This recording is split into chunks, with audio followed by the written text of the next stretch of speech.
Hey everyone, welcome back for another deep dive. And today we're going to be looking at this pretty thought-provoking paper called The Manhattan Trap. It's by Corin Katzke.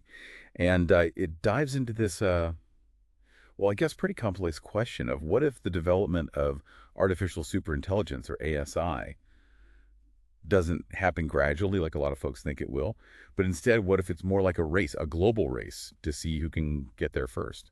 Yeah, Katzke uses the Manhattan Project as this framework to think about what that would look like. And I think, as most people listening probably know, the Manhattan Project was that massive U.S. effort to build the first atomic bomb. So, It's kind of chilling parallel, huh? yeah, I mean, it's definitely a comparison that kind of sets the stage for a pretty serious discussion. So, um, what makes ASI such a volatile issue, like on the global scale? Why are we even talking about this in the context of international relations? Well, the paper makes this argument that ASI could be seen as this decisive military advantage, or DMA.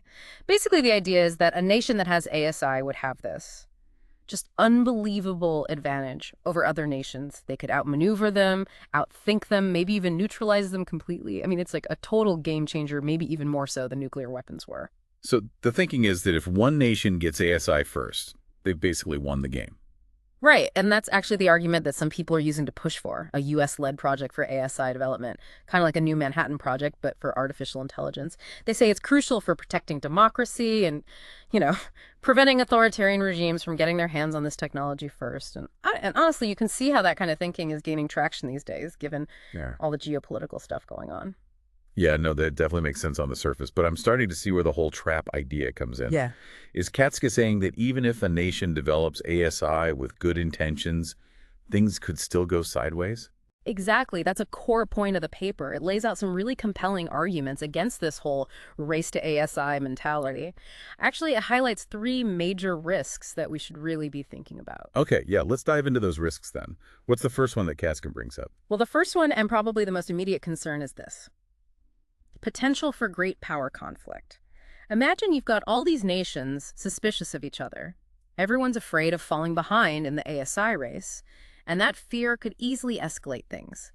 You could have preemptive military action nations striking first out of fear, and it quickly spirals out of control. So you're saying that the fear of an ASI arms race could actually be what triggers the very conflict it's supposed to prevent. It's like a self-fulfilling prophecy. There's even this example in the paper where they talk about these war game simulations. And in the simulations, the states that were lagging behind in ASI development often ended up resorting to military action out of desperation. It's kind of like a twisted parallel to the nuclear arms race. That whole idea of mutually assured destruction, except with ASI, there's even more uncertainty about how it would actually behave in a conflict and what the consequences would be. Right, it's like with nuclear weapons, at least there's some shared understanding of the destructive power. Hmm.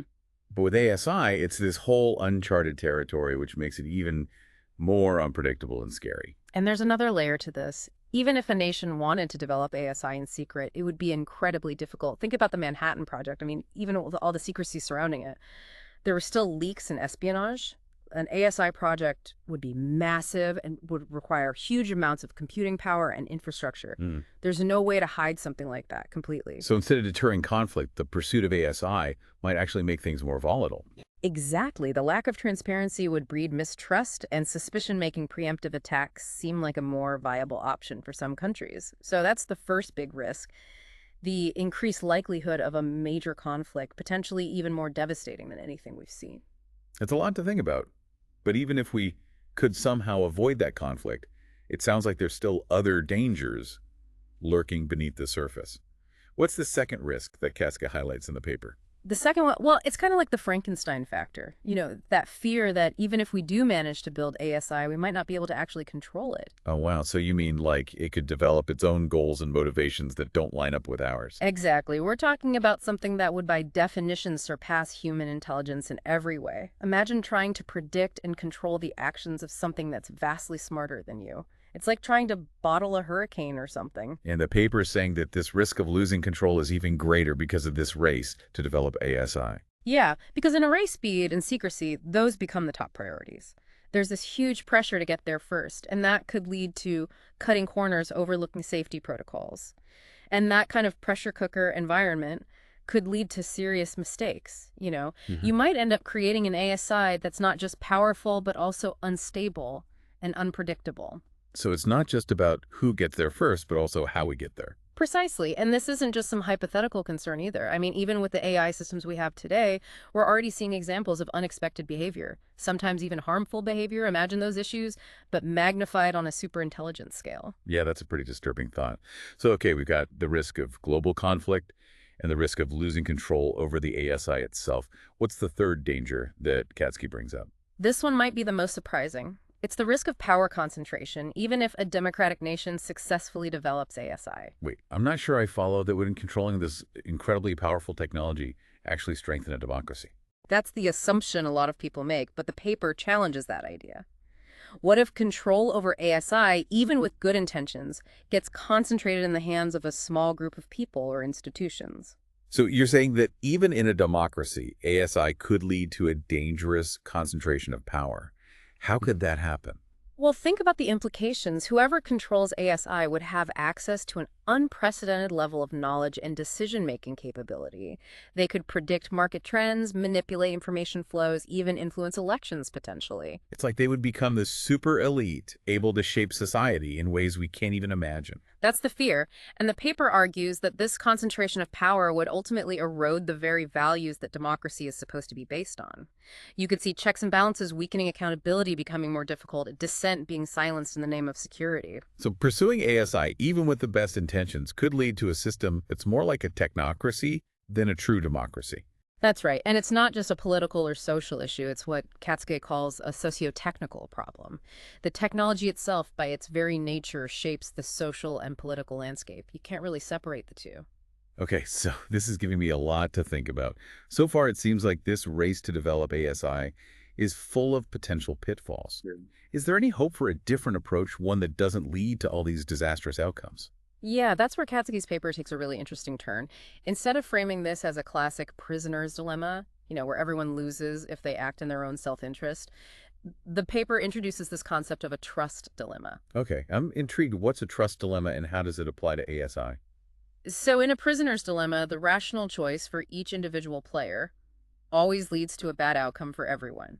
But with a trust dilemma, there's this possibility for cooperation that actually benefits all sides. So you're saying that even with something as high stakes as ASI development, there's a chance for nations to work together and avoid these potentially catastrophic risks. That's exactly what Katzke is suggesting.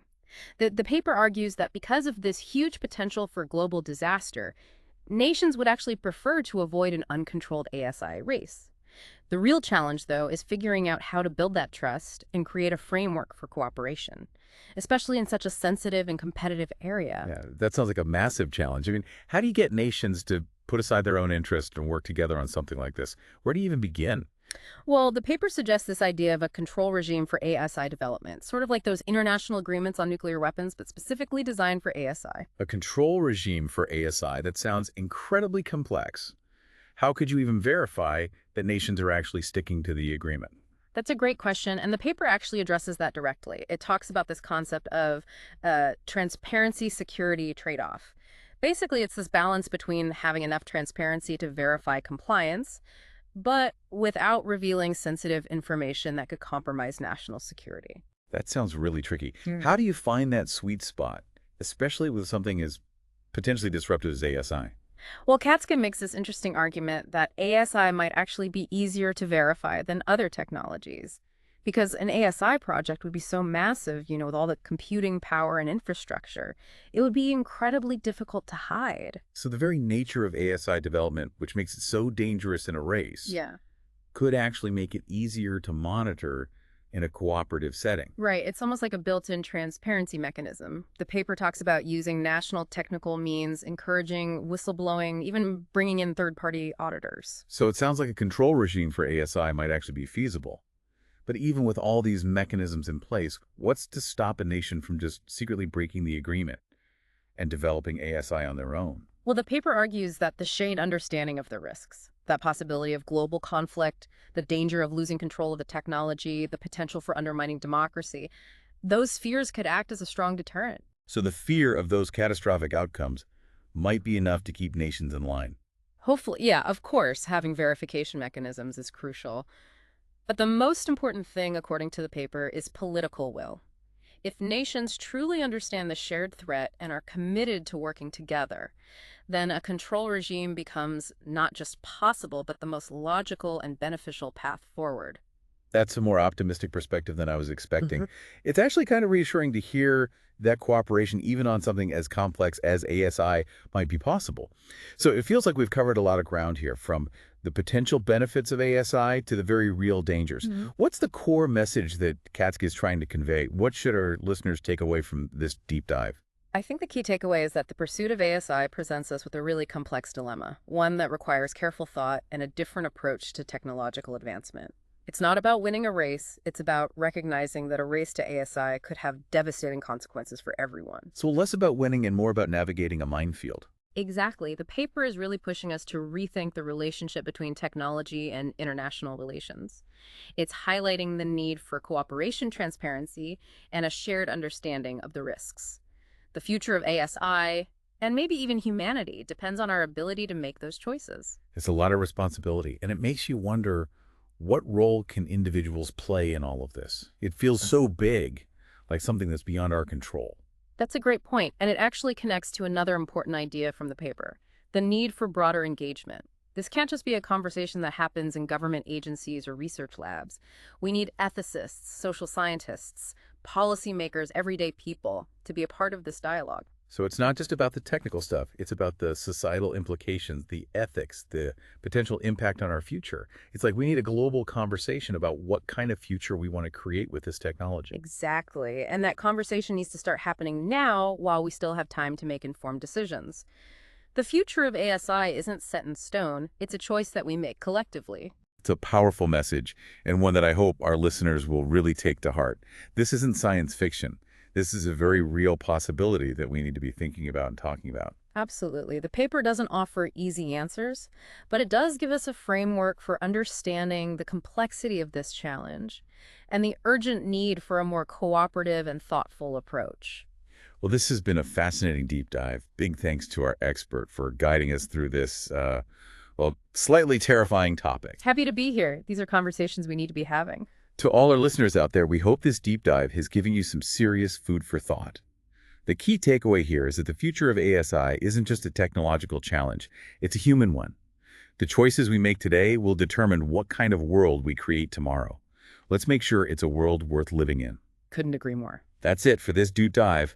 Until next time, keep exploring, keep questioning, and keep diving deep.